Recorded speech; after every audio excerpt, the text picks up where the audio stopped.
Hey, sweetnesses. It's getting close to time to come on. Woo! 45 minutes. We'll see how much I can read. I was in the middle of or wherever in a chapter. So let me pick up where kinda we left off, I think. I was so sleepy, I'm not sure. Being interpreted, it means plain red, I guess, laughed Anne. Titian was a very, and I'm probably butchering that, was a very famous artist who liked to paint red haired women. Did you see all the diamonds those ladies wore? Sighed Jane. They were simply dazzling. Wouldn't you just love to be rich, girls? We are rich, said Jane staunchly. Why, we have 16 years to our credit, and we're happy as queens, and we've all got imaginations, more or less. Look at that sea, girls, all silver and shadow and vision of things not seen. We couldn't enjoy its loveliness any more if we had millions of dollars and ropes of diamonds. You wouldn't change into any of those women if you could. Would you want to be that white lace girl and wear a sour look all your life, as if you'd been born turning up your nose at the world? Or the pink lady, kind of nice as she is, so stout and short that you'd really no figure at all? Or even Mrs. Evans with that sad, sad look in her eyes? She must have been dreadfully unhappy sometime to have such a look. You know you wouldn't, Jane Andrews. I don't know exactly, said Jane, unconvinced. I think diamonds would comfort a person for a good deal. Well, I don't want to be anyone but myself, even if I go uncomforted by diamonds all my life, declared Anne. I'm quite content to be Anne of Green Gables with my string of pearl beads. I know Matthew gave me as much love with them as ever went with Madame the Pink Lady's jewels. I was almost done with the chapter. That was the end of 33. I guess I'll go ahead and see how much of 34 I can get. I just hate for these beautiful squirrels to be back here. I got this one to hang up. So many gorgeous ones, and I'm hiding them. So maybe I'll showcase a squirrel each book reading or something. This is Diego. I forgot most of the names. Chapter 34, A Queen's Girl. The next 3 weeks were busy ones at Green Gables, for Anne was getting ready to go to the the school. And there was much sewing to be done and many things to be talked over and arranged. Anne's outfit was ample and pretty, for Matthew saw to that, and Marilla for once made no objections whatever to anything he purchased or suggested. More, one evening she went up to the east gable with her arms full of a delicate pale green material. "Anne, here's something for a nice light dress for you. I don't suppose you really need it. You've got plenty of pretty waist, but I thought maybe you'd like something real dressy to wear if you were asked out anywhere of an evening in town to a party or anything like that. I hear that Jane and Ruby and Josie have all got evening dresses, as they call them, and I don't mean you shall be behind them.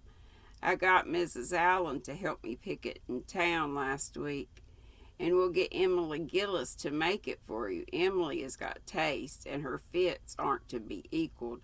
"Oh, Marilla, it's just lovely," said Anne. "Thank you so much. I don't believe you ought to be so kind to me. It's making it harder every day for me to go away." The green dress was made up with as many tucks and frills and shirrings as Emily's taste permitted. Anne put it on one evening for Matthew's and Marilla's benefit and recited the maiden's vow for them in the kitchen. Redheads look so pretty in green, I've always thought. My daughter, we used to put her in green a lot. As Marilla watched the bright animated face and graceful motions, her thoughts went back to the evening Anne had arrived at Green Gables, and memory recalled a vivid picture of the odd frightened child in her preposterous yellowish brown wincey dress, the heartbreak looking out of her tearful eyes. Something in the memory brought tears to Marilla's own eyes. "I declare my recitation has made you cry, Marilla," said Anne gaily, stooping over Marilla's chair to drop a butterfly kiss on that lady's cheek. "Now I call that a positive triumph."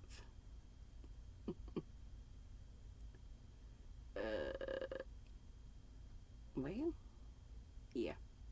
"No, I wasn't crying over your piece," said Marilla, who would have scorned to be betrayed into such weakness by any poetry stuff. "I just couldn't help thinking of the little girl you used to be, Anne, and I was wishing you could have stayed a little girl, even with all your queer ways. You've grown up now, and you're going away, and you look so tall and stylish and so different altogether in that dress, as if you didn't belong in Avonlea at all, and I just got lonesome thinking it all over." "Marilla," Anne sat down on Marilla's gingham lap, looked in Marilla's lined face between her hands, and looked gravely and tenderly into Marilla's eyes. "I'm not a bit changed, not really. I'm only just pruned down and branched out. The real me back here is just the same. It won't make a difference where I go or how much I change outwardly. At heart, I shall always be your little Anne, who will love you and Matthew and dear Green Gables more and better every day of her life." Anne laid a fresh young cheek against Marilla's faded one and reached out a hand to pat Matthew's shoulder. Marilla would have given much just then to have possessed Anne's power of putting her feelings into words. But nature and habit had willed it otherwise, and she could only put her arms close about her girl and hold her tenderly to her heart, wishing that she need never let her go. Matthew, with a suspicious moisture in his eyes, got up and went out of doors. Under the stars of the blue summer night, he walked agitatedly across the yard to the gate under the poplars. "Well, now, I guess she ain't been much spoiled," he muttered proudly. "I guess my putting in my oar occasional never did much harm after all. She's smart and pretty and loving, too, which is better than all the rest. She's been a blessing to us, and there never was a luckier mistake than what Mrs. Spencer made.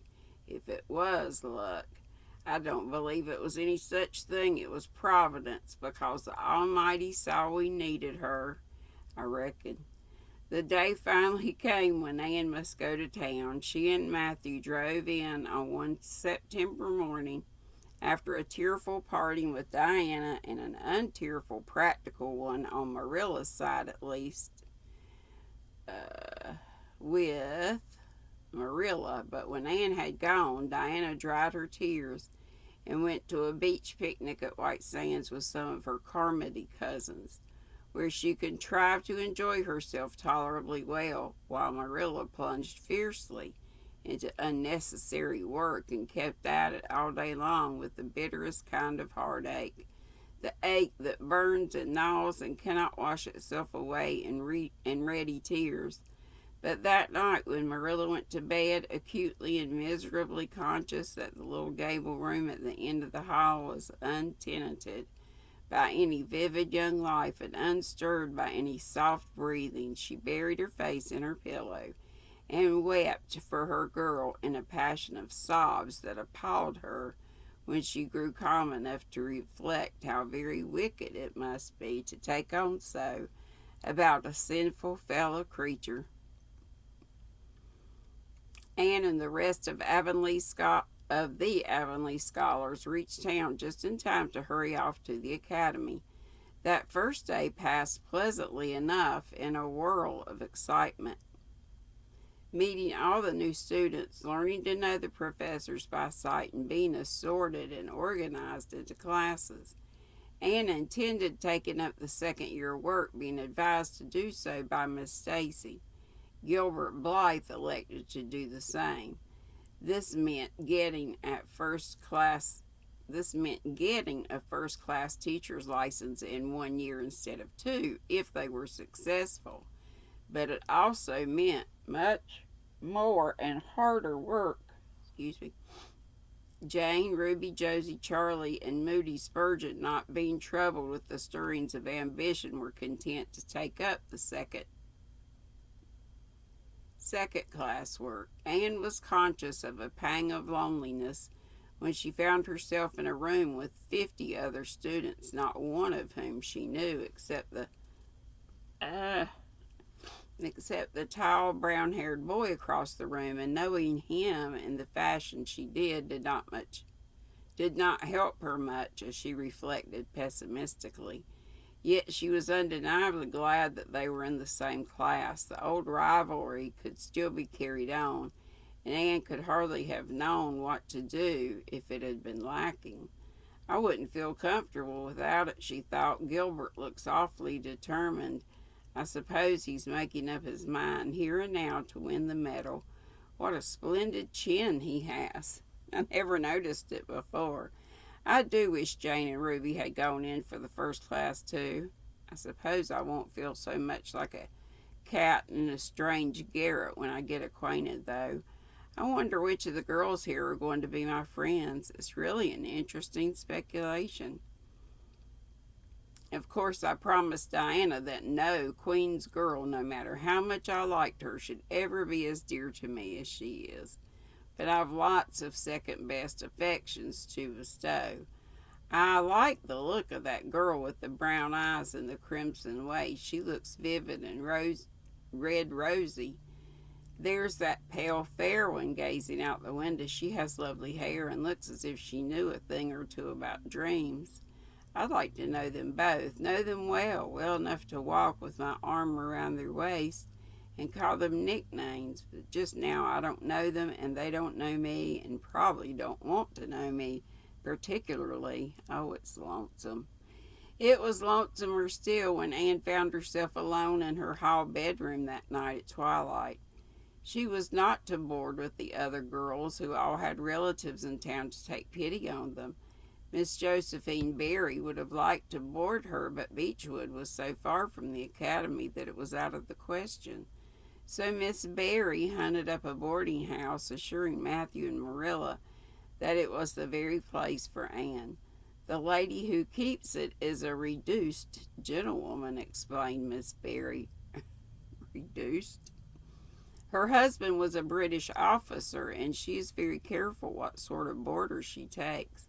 Anne will not meet with any objectionable persons under her roof. The table is good, and the house is near the academy in a quiet neighborhood. All this might be quite true, and indeed proved to be so, but it did not materially help Anne in the first agony of homesickness that seized upon her.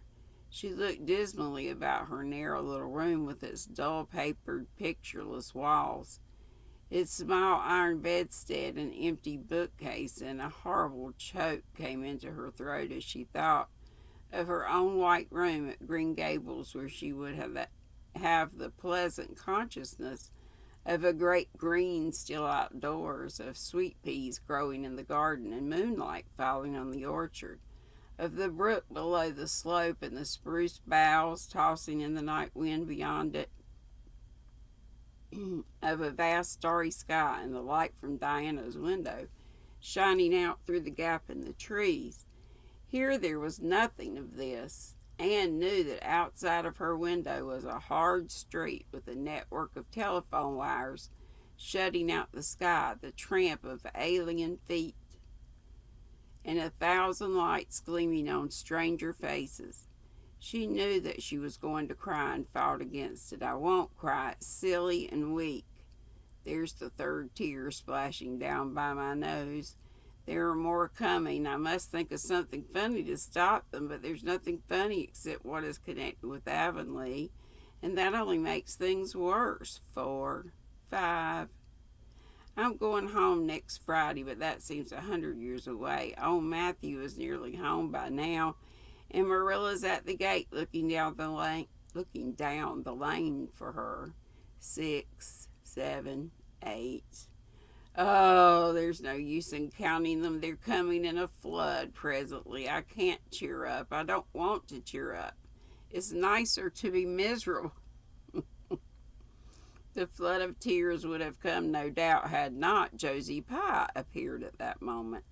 In the joy of seeing a familiar face, Anne forgot that there had been much love lost between her and had never been much love lost between her and Josie. As a part of Avonlea life, even a pie was welcome. "I'm so glad you came up," Anne said sincerely. "You've been crying," remarked Josie with aggravating pity. "I suppose you're homesick. Some people have so little self-control in that respect. I've no intention of being homesick, I can tell you. Town's too jolly after that poky old Avonlea. I wonder how I ever existed there so long. You shouldn't cry, Anne. It isn't becoming, for your nose and eyes get red, and then you seem all red. I had a perfectly scrumptious time in the academy today. Our French professor is simply a duck. His mustache would give you kerwallops of the heart. Have you anything edible around, Anne? I'm literally starving. I guess likely Marilla loaded you up with cake. That's why I called around. Otherwise, I'd have gone to the park to hear the band play with Frank Stokely. He boards same place as I do, and he's a sport. He noticed you in class today and asked me who the red-headed girl was. I told him you were an orphan that the Cuthberts had adopted, and nobody knew very much about what you'd been before that." Anne was wondering if, after all, solitude and tears were not more satisfying than Josie Pye's companionship when Jane and Ruby appeared, each with an inch of Queen's color ribbon, purple and scarlet, pinned proudly to their coat. As Josie was not speaking to Jane just then, she had to subside into comparative harmlessness. "Well," said Jane with a sigh, "I feel as if I'd lived many moons since this morning. I ought to be home studying my Virgil. That horrid old professor gave us 20 lines to start in on tomorrow, but I simply couldn't settle down to study tonight. And methinks I see traces of tears. If you've been crying, do own up. It will restore my self-respect, for I was shedding tears freely before Ruby came along. I don't mind being a goose so much if somebody else is goosey too. Cake? You'll give me a teeny piece, won't you? Thank you, it has the real Avonlea flavor." Ruby perceived the Queen's calendar lying on the table, wanting to know if Anne meant to try for the gold medal. Anne blushed and admitted she was thinking of it. "Oh, that reminds me," said Josie. "Queen's is to get one of the Avery scholarships after all. The word came today. Frank Stockley told me. His uncle's one of the Board of Governors, you know. It will be announced in the academy tomorrow." An Avery scholarship. Anne felt her heart beat more quickly, and the horizons of her ambition shifted and broadened as if by magic. Before Josie had told the news, Anne's highest pinnacle of aspiration had been a teacher's provincial license, first class at the end of the year, and perhaps the medal. But now, in one moment, Anne saw herself winning the Avery scholarship, taking an arts course at Redmond College, and graduating in a gown and mortarboard before the echo of Josie's words had died away. For the Avery scholarship was in English, and Anne felt, yeah, you're making me itch. Anne felt that here her foot was on native heath. A wealthy manufacturer of New Brunswick had died and left part of his fortune to endow a large number of scholarships to be distributed among the various high schools and academies of the Maritime Provinces. According to their respective standings, there had been much doubt whether one would be allotted to Queen's, but the matter was settled at last, and at the end of the year, the graduate who made the highest mark in English and English literature would win the scholarship.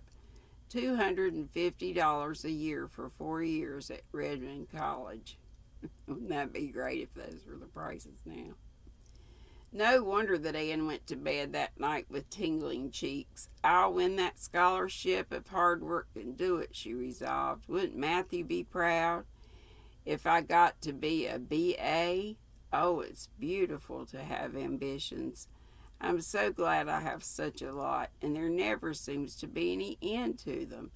That's the best of it. Just as soon as you attain one ambition, you see another one glittering higher up still. It does make life so interesting. And that's all. Yay! Got the end of 33 and 34 read. Woo! And I'll be live in just probably about 15 minutes by the time this goes up. So let me say bye. Be sweet. Don't be ugly. I hope to see you soon. Whoops.